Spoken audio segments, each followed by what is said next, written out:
Hey,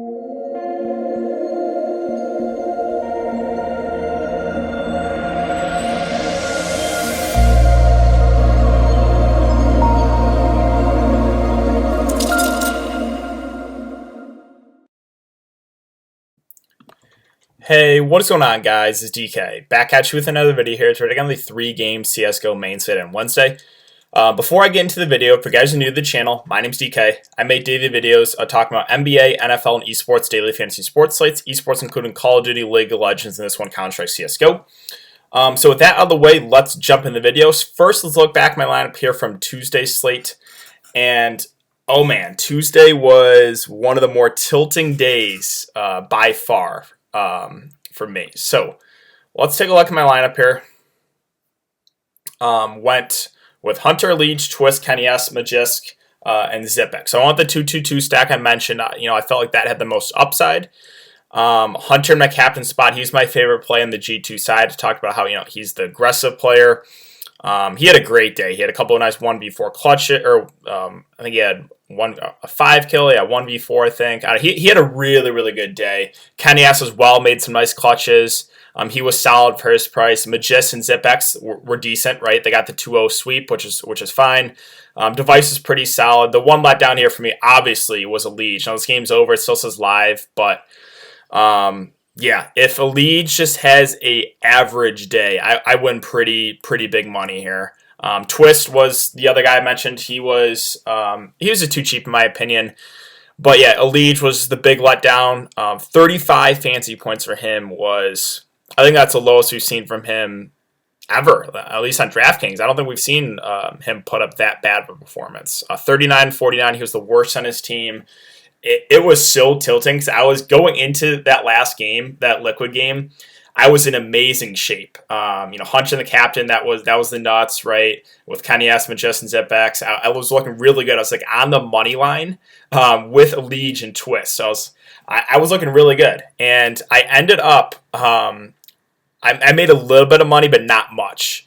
In one of my $33 tournaments, this one had hit. The other one had just missed. I hit in all the smaller tournaments, like the $12 tournaments and stuff like that. But man, if we just look at the first place lineup here, it's sometimes as easy as just one player, right? So he had Naf in his captain with Twist, Hunter, Kenny S, Magis, and Zipex. So literally the exact same lineup, except he had Naf in captain, I had Hunter, and then obviously, I had a Leech. NAF put up 125.25. Let me go to mine.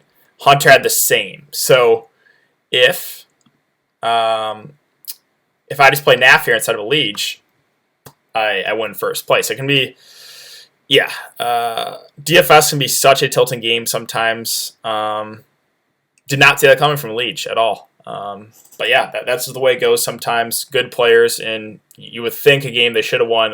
Liquid ended up losing that one 2-1. Just had an off day. It was NAF that really shined. If we look at their stats here, I have G2. So let's just go over some of these stats here. So G2 versus North. North ended up winning this one. So we had two upsets, right? I mentioned North is the team that I thought could pull off the upset. If you want to go that route, they did end up winning, but it was the G2 side that had the better performance fantasy wise, right? So Hunter had a really good day. Kenny S as well. Jax was pretty solid. I mentioned Nexa as the fade because he's had like a lot of good games in a row. I thought his ownership would be up a little bit. North, AZ was the guy I mentioned being my favorite if you wanted to go that route. So yeah, North ended up winning this one. It was close, but yeah, that was an upset. And then we had Astralis versus Heroic. This one is actually really close too. Now he had Astralis. We had Glaive a couple hours before lock mentioned that he was going to take a break from CS:GO. So they brought in Jugi or Hugi. So if you had Glaive, that's unfortunate. I did tweet out before that Glaive's not playing, so don't play him. So if you guys don't follow me on Twitter, it is important to do so. I'll try to keep you guys updated with stuff like that. But yeah, it was a really close game, 19-16 overtime and 16-14. So Astralis won, but it was close. And then let me go to the Liquid game really quick. So I do want to go over some stats there. So yeah, like NAF had the big day. Really tilting because I played NAF a lot. and he goes off the day. Don't play him. Went for plus 25, whereas Leach was the worst in the team at minus 10. Yeah, very, very tilting. On the chaos side, Zeppa, again, he was the guy I mentioned. He went plus 12, 62, and 50 if you want to go that route. But yeah, like I said, we keep seeing these big underdogs pull off wins in CSGO. It seems like it happens almost every slate. But all right, enough of talking about last slate. Well, actually, I did want to mention that I have an outside chance in this Outlaw tournament to pull this off. I guess I'll show you guys really quick. So this is my lineup right now. I have N. Johnson through 14 holes. He's the last guy I have left. And first place is at, scroll up to the top. First place here is 262. I'm at like 243. So basically I need him to I think birdie every single hole. So pretty unlikely, but I guess I have an outside chance of winning this tournament, the big Outlaw tournament. Unfortunately, that was the only tournament I entered. I wish I entered some more stuff, but just thought I'd show you guys that. All right, enough of that. So let's get into the slate for Wednesday. So let's take a look at some odds here. We have G2 versus Rogue. G2 are minus 245 favorites. Astrals versus North. Again, Astrals without Glaive. They kind of struggled a bit. I know they still won 2-0, but that was not the same Astralis team.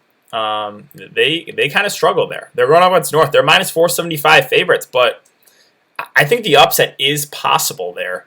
And then we have MIBR versus Furia, the late game. Really excited to watch that one. Furia has been dominating MIBR in the win department. We'll go over that in a bit, but I like the price tags a lot on the MIBR guys.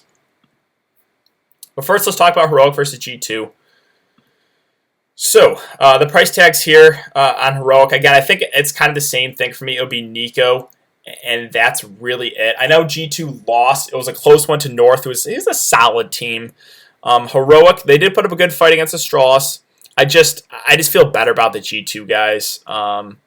Yeah, again, I think it would really be Nico to be the only guy I would consider here. He had a decent day.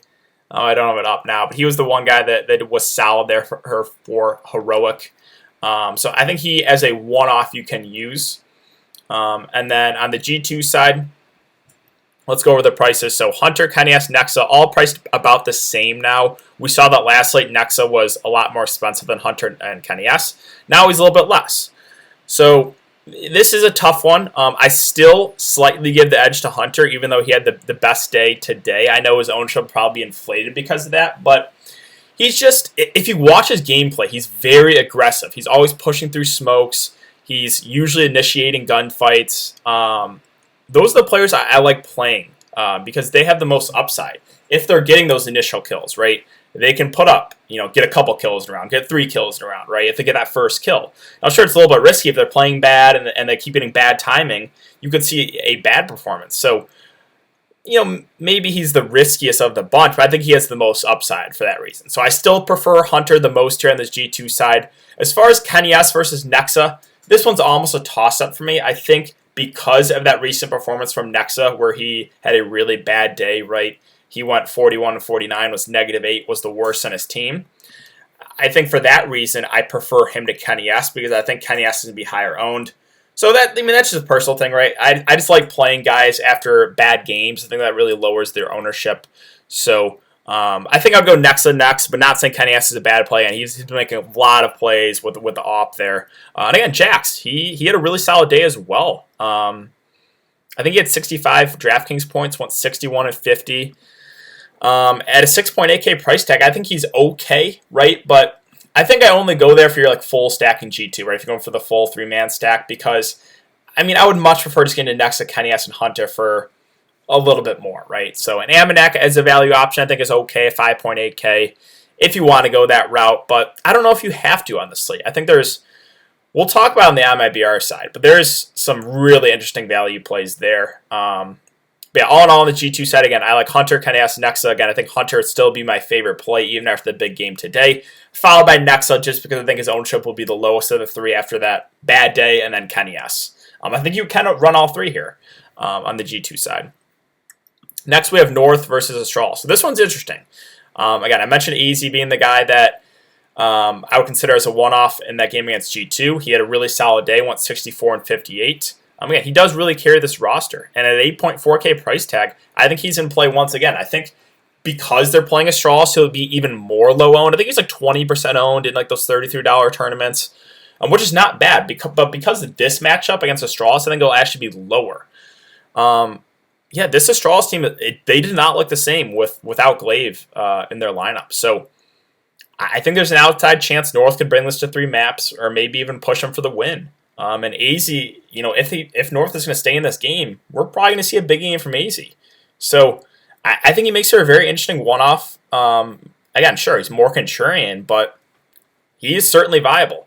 As far as everyone else here with Christu, MSL, KGB, Gade, I don't think I would target anyone else here. I don't know if we have to do it with some of the pricing on the slate. So, yeah, again, I think it's easy for me, and that's about it.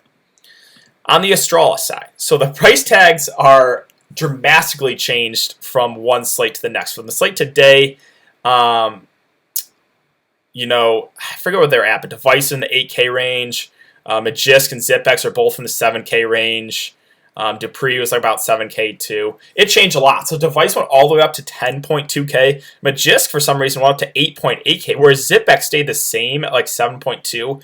Doesn't really make sense to me. So once again, Zipex is my favorite play in Astralis. I'll probably be going right back to the well for like the 100th straight time. He's just too cheap, in my opinion. I don't know why DraftKings moved Magisk's price up so much and kept Zipex the same. But yeah, I like Zipex a good amount here at 7.2K. I think that's too cheap. I like him a good amount. Jugi or Huigi, I don't know how to pronounce his name. I won't be going there at that price point. He was solid, actually. Where did he finish with? I don't have that up. Hold on, give me 1 sec. Let me bring it up. Where is Astralis? Let's see. Results.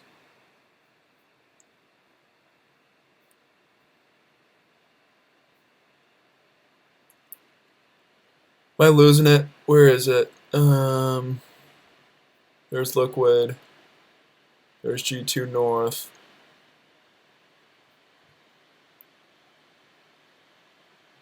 Jeez, it's down there. Okay.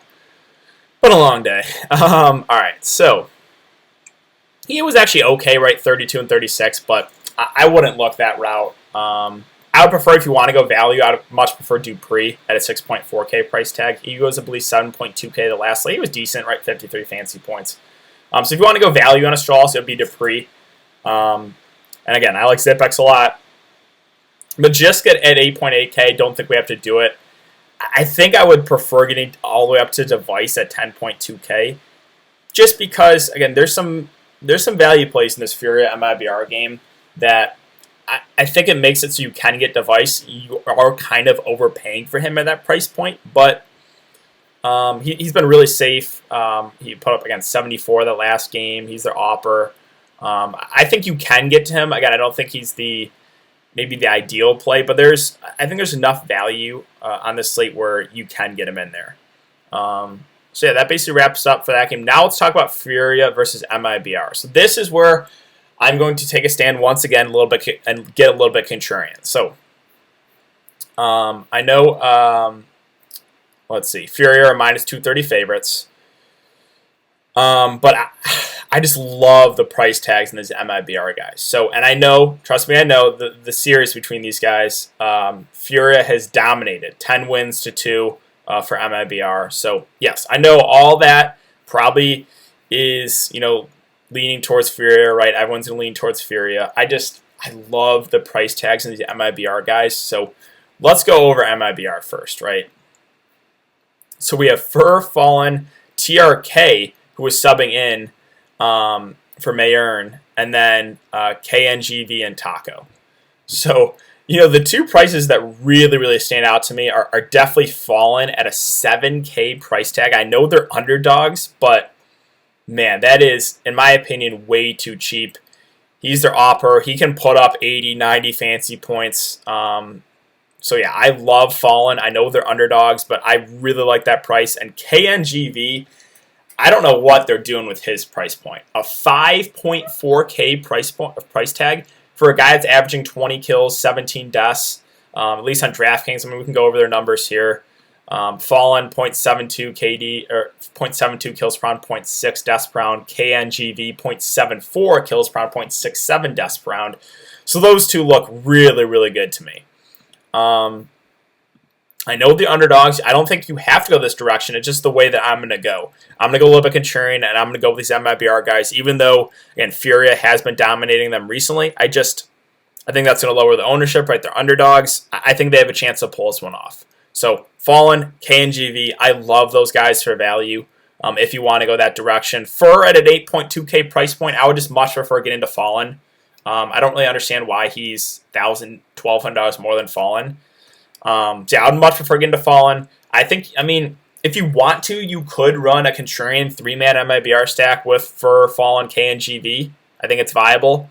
I don't think a lot of people will do that. As far as TRK, don't think I want to do it. I want to see how he meshes with this team. And then Taco, not for me. Again, why would I pay that price for Taco when I can just get KNGV for $1,000 more? And then the Furia side. So this is, I guess, probably the safer side if you want to go this route, right? If you don't want to go the underdog, I get it. Quesarado at 9.4K really stands out. He's the guy that does really carry this team. We look at his numbers too. He has insane stats: 0.76 kills per round, 0.56 deaths per round, a 1.22 rating 2.0. Henny looks decent as well, and then Yuri as well. A 0.77 kills per round, 0.62 deaths per round.